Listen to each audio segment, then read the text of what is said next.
నిన్నటి రోజుకి అమ్మవారి యొక్క అనుగ్రహం చేత రావటానికి ఒక విశేషమైనటువంటి రోజు ఈవేళ. ఆంగ్లాన్ని మనం అనుసరించకూడదు, కానీ ఆంగ్ల పద్ధతిని అనుసరిస్తే ఈవేళ మదర్స్ డే అంటారు. అంటే స్వాతంత్ర దినోత్సవంలాగా జయంతులు చేసుకుంటున్నట్టుగా ఇవాళ మాతృ జయంతి, అంటే మాతృ శబ్దము యొక్క జయంతి. ఈవేళ జగత్తులో మన అందరికీ లోకమాత అయినటువంటి ఆ త్రిపుర సుందరి అమ్మవారి యొక్క జయంతి ఈవేళ. ఎందుకంటే మాతృశబ్దానికి అంతకంటే నిర్వచనం చెప్పదగినటువంటి మహోన్నత స్థానం మరొకటి లేదు. అంగీకరించినా అంగీకరించకపోయినా ఈవేళ మనం అందరము కూడా మాతృ రుణాన్ని ఎలా తీర్చుకున్నాము అంటే ఈ సౌందర్యలహరి పారాయణ ద్వారా మనమందరము కూడా అమ్మవారిని ఈవేళ హృదయపూర్వకంగా వాగ్రూపకంగా ప్రకృతిని సౌందర్యం భూయిష్టము చేస్తూ సౌందర్యముతో నింపుతూ ఈవేళ ఈ కార్యక్రమాన్ని మనం అద్భుతంగా ఆనందంగా ఉల్లాసంగా ఈ యొక్క సభను సమాప్తి గావించబోతూ శంకర జయంతి ఉత్సవాలలో 7వ రోజు సభలో శంకరుల వారి యొక్క ప్రాశస్త్యాన్ని గత 6 రోజులుగా మహామహా పండితులైనటువంటి వారు అందరూ కూడా చెప్తూనే ఉన్నారు. శంకరుల వారు జగద్గురువులు వారు చేసినటువంటి బోధలు ఏవైతే ఉన్నాయో అవి అనితర సాధ్యములు. అన్నీ అందరికీ అర్థం కావాలి అని లేదు, అన్నీ అందరూ తెలుసుకునేటువంటి సామర్థ్యము లేదు. కానీ వారు చేసినటువంటి వాంగ్మయ సేవ మనకి ఇచ్చినటువంటి ఒక మహాభాగ్యం. మీరు దేన్ని స్పృశించినా మనం తరించటానికి కావలసినటువంటి మహోన్నత వాంగ్మయాన్ని వారు మనకు అందించారు. అందులో వేదాంత గ్రంథాలు కావచ్చు, ప్రస్థానత్రయ భాష్యాలు కావచ్చు, శివానందలహరి, సౌందర్యలహరి, పంచరత్న స్తోత్రాలు అనేకాలు. వారు స్పృశించని దేవత లేరు, స్పృశించని పదార్థము లేదు. అందుకే వారి నోటు నుండి ఏవైతే వారి 32 సంవత్సరాల జీవిత ప్రాయములో ఒక భాండాగారముగా నిధిగా తయారయ్యి ఉన్నవో అవి జగత్తులో ఈ పదార్థము నిత్యము, ఈ పదార్థము సత్యము అనేటువంటి దేన్నైతే సూచిస్తూ వేదాంత శాస్త్రము నడుస్తున్నదో ఆ పదార్థముల యొక్క జగత్తత్వ సారాన్నంతా కూడా వారు మనకు అందించారు. అందుకోసం జగద్గురువులైనటువంటి ఆదిశంకర భగవత్పాదులకు మనం కోటి వందనాలు సమర్పిస్తూ, ఇది అందరూ చెప్పినటువంటి సామాన్యమైన మాట. ఇంకా రేపు ఎల్లుండి కూడా మనం భగవత్పాదుల యొక్క కీర్తిని ఇంకా స్మరించుకోబోతున్నాం. పండితులు, ప్రవచనకారులు వారి యొక్క అద్భుతమైనటువంటి మధుర మహోన్నతమైనటువంటి వాక్యాలతో మనం ఇంకా శంకరుల వైభవాన్ని వినబోతున్నాం.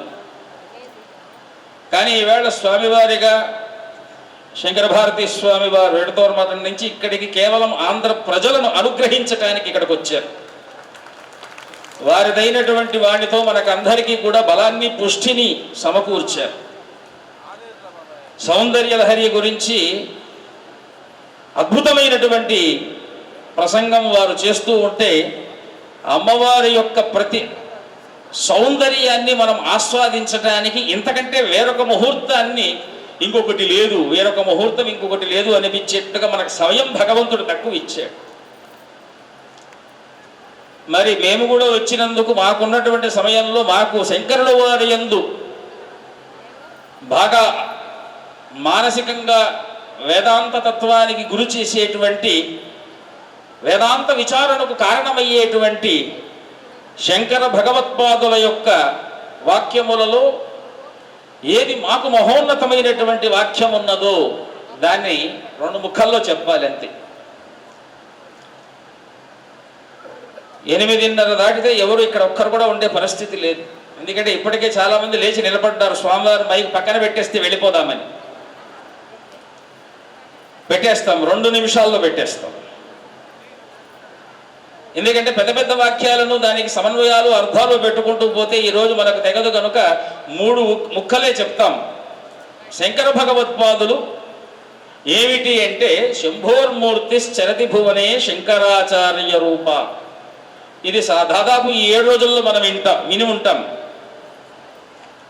మరి ఈ శంభోర్మూర్తి ఎలాంటి ఆయన అంటే ముక్త్వా మౌనం వట విడపినో మూలతో నిష్పతంతి. ఆయన సాధారణంగా ఏమి మాట్లాడ్డట. ఎవరు ఈ శంభోర్మూర్తి చరతి భువనే అంటున్నారు కదా, ఈయన మాట్లాడ్డట. ఏమి ఆయన భూలోకంలోకి వచ్చి మాట్లాడటం మొదలు పెట్టాడట. ఏం మాట్లాడుతున్నాడు అంటే ఆయన అష్టవర్షే చతుర్వేది ద్వాదశే సర్వశాస్త్రవిత్ అని మనకు పురాణాలు చెప్తున్నట్టుగా, శంకర విజయ గ్రంథం చెప్తున్నట్టుగా సకల శాస్త్ర ఇతిహాస పురాణముల యొక్క సారభూతమైనటువంటి ఆత్మవిద్యను వారు ఉపదేశం చెయ్యటానికి ఈ లోకానికి వచ్చి ఆత్మవిద్యను ఉపదేశం చేస్తూ ఉన్నారట. ఎవరిని ఉద్ధరించటానికి ఈ ఆత్మ విద్యను ఉపదేశం చేస్తున్నారు అంటే అజ్ఞానాంతర్గహణపతితాన్. ఎవరైతే అజ్ఞానము చేత ఈ లోకంలో ఉండేటువంటి సంసారం అనేటువంటి ఏ విషయములలో చిక్కుకుపోయి సందిగ్ధంగా ఉన్నటువంటి ద్వైతీభావ స్థితి నుంచి బయట రావాలి అని ప్రయత్నం చేసేటువంటి వారికి ఈ వాక్యములన్నీ కూడాను వారి యొక్క అమృత వాక్కులు ఇవన్నీ మనల్ని పైకి లాగేటువంటివి.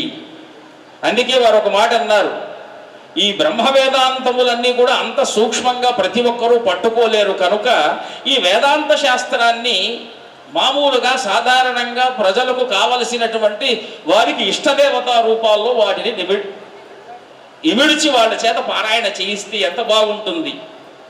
అందుకే స్వామివారు రాసినటువంటి ప్రతి దేవతా శ్లోకాల్లో వేదాంత తత్వం పరిపూర్ణంగా దాగి ఉన్నది. మేము నిజంగా ఈవేళ నృసింహ పంచరత్న స్తోత్రానికి అర్థం చెప్తామని వచ్చాం.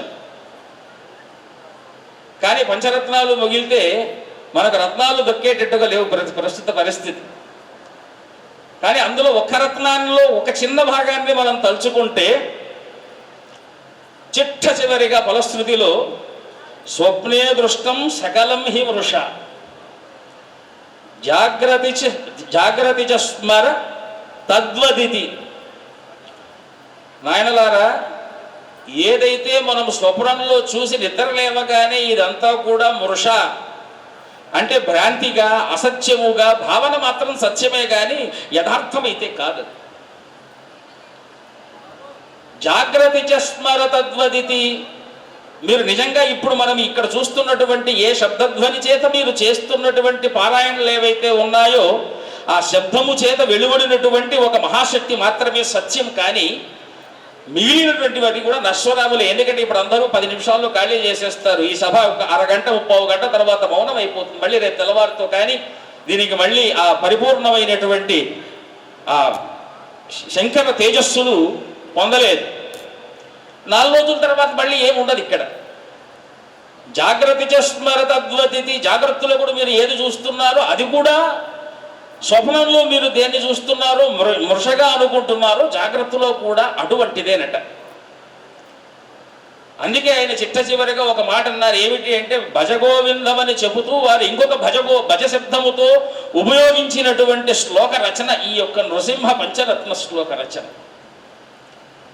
చేతో భృంగ భ్రమసి వృధ భవ మరుభూమౌ విరసాయాం. చూడండి ఎంత అద్భుతమైనటువంటి శ్లోకము.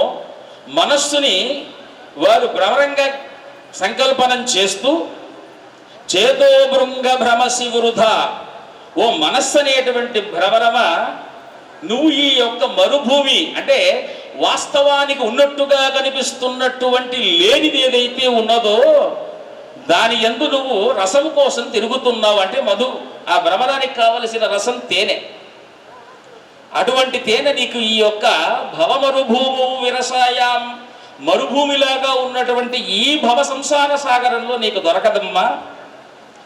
అందుకు భజ భజ లక్ష్మీ నరసింహ నగ పద సరసిజ మకరందం.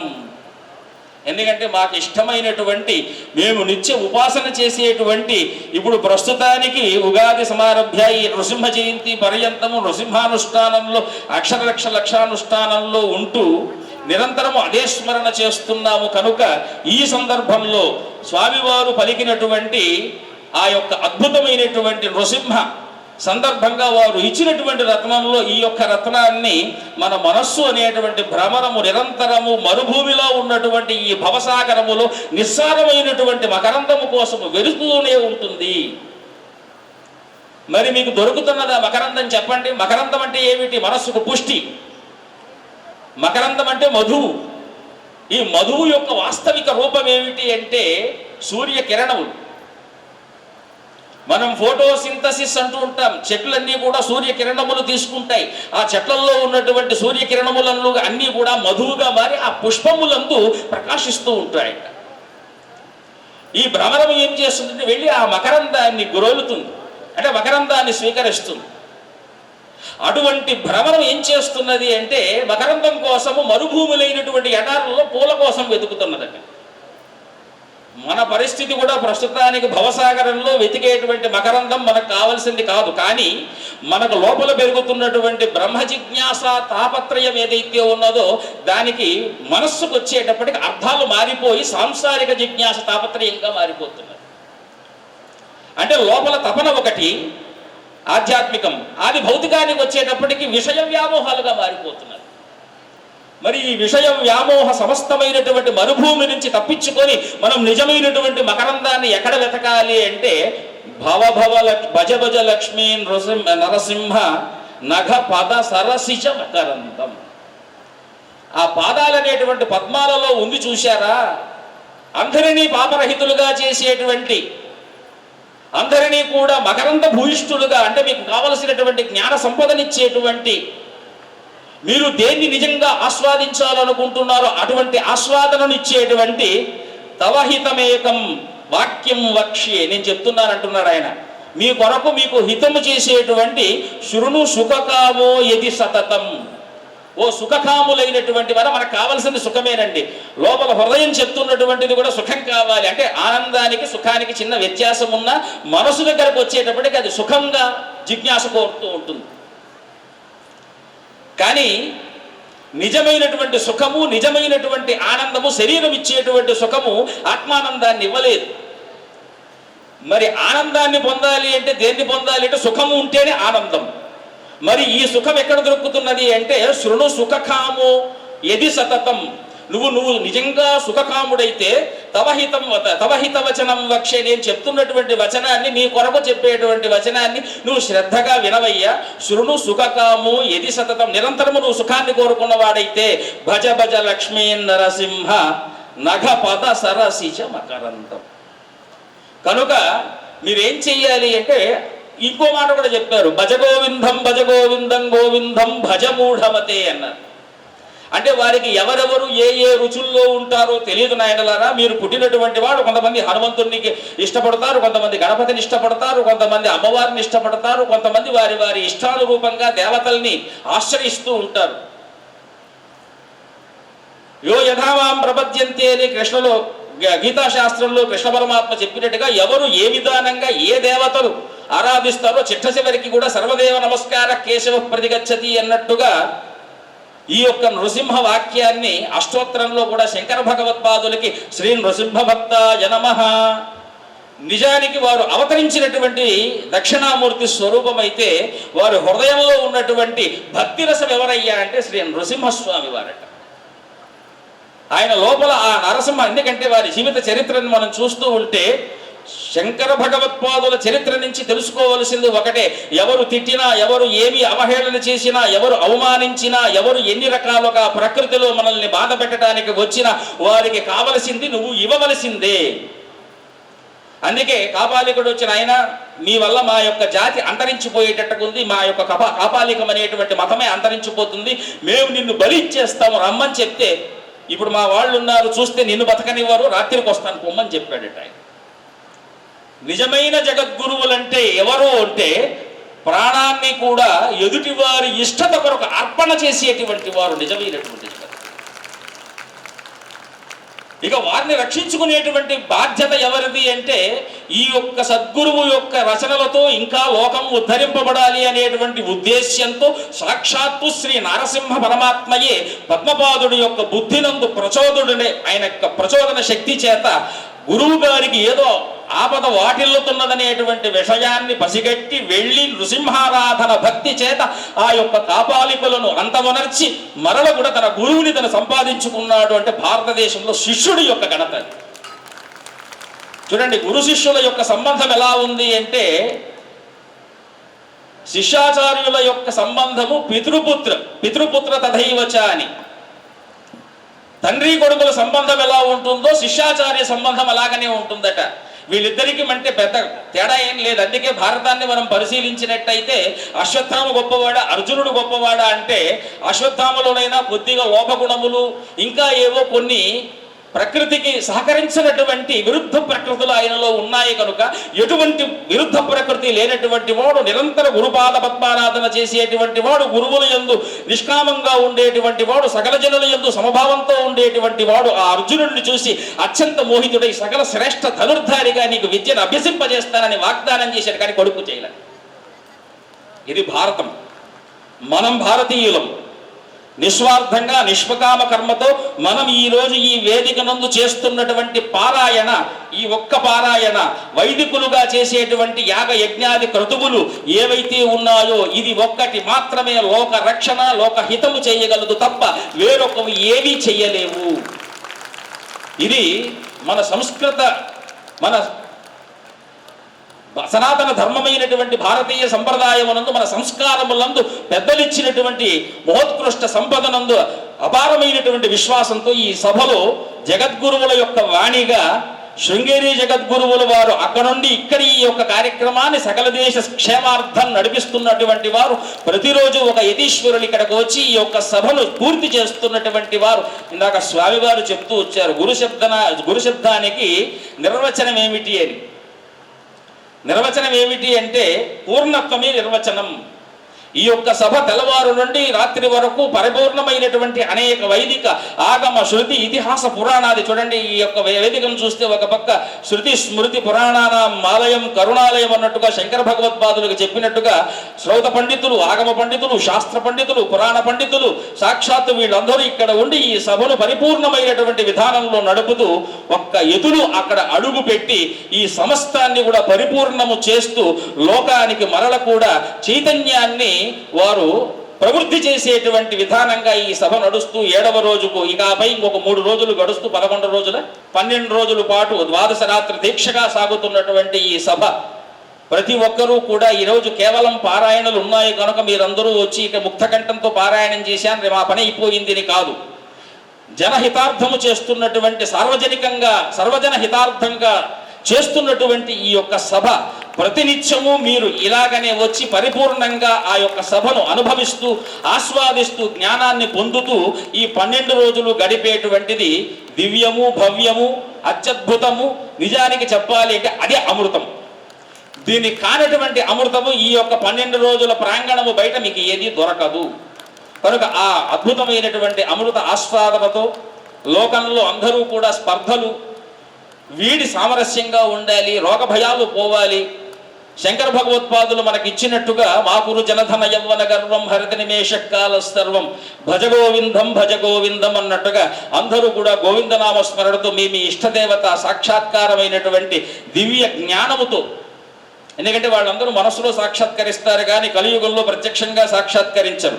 మనసులో సాక్షాత్కరించుకోవాలి అంటే ఎప్పుడు వారు మనస్సులో మనకి ఎప్పుడు సాక్షాద్భూతులై ఉంటారు కనుక ఎప్పుడు మీ ఇష్టదేవత సందర్శనంతో శాంతులై జ్ఞానవంతులై ధర్మ జిజ్ఞాస కలిగి లోకా సమస్త సుఖినో భవంతు అన్నట్టుగా అందరూ ప్రవర్తిస్తూ జగద్గురువుల యొక్క వాక్యాలను జయపరుస్తారని ఆశిస్తూ స్వస్తి ప్రజాభ్య పరిపాలయంతాం న్యాయేన మార్గేణ మహిమహేషాః గోబ్రాహ్మణేభ్యः శుభమస్తు నిత్యం లోకాः సమస్తాः సుఖినో భవంతు.